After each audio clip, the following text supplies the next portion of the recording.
ஆமா சார். நான் ஐடி கம்பெனில வேலை செய்கிறேன். என் மனைவியா அவங்க வீட்ல சும்மா தான் இருக்காங்க. ஆ खत्म बाय बाय அப்படியா? நான் வீட்ல சும்மா தான் இருக்கிறேனா?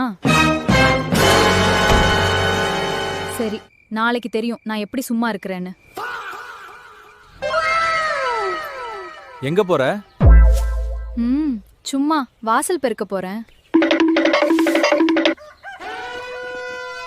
குழந்தைங்கள பள்ளிக்கு அனுப்புறியா?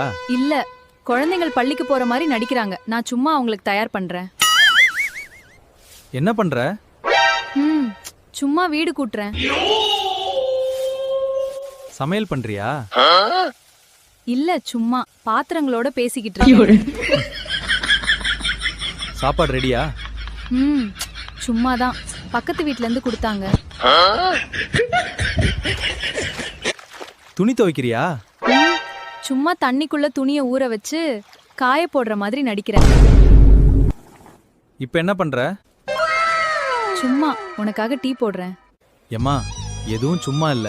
எனக்கு இப்ப நல்லா புரிஞ்சிருச்சு. நேத்து நான் சொன்னது தப்பு தான். நீ வீட்ல சும்மா இல்ல. நீ இல்லன்னா இந்த வீடே சும்மா தான் இருக்கும். இனிமே வீட்ல இருக்கும் பொண்டாட்டிய சும்மா இருக்கிறவள்னு சொல்லாதீங்க. சரி, இனிமே சொல்லவே மாட்டேன். சரி, இப்ப சும்மா போய் உட்காருங்க. ஐயோ, மறுபடியும் ஆரம்பிச்சிட்டாளே.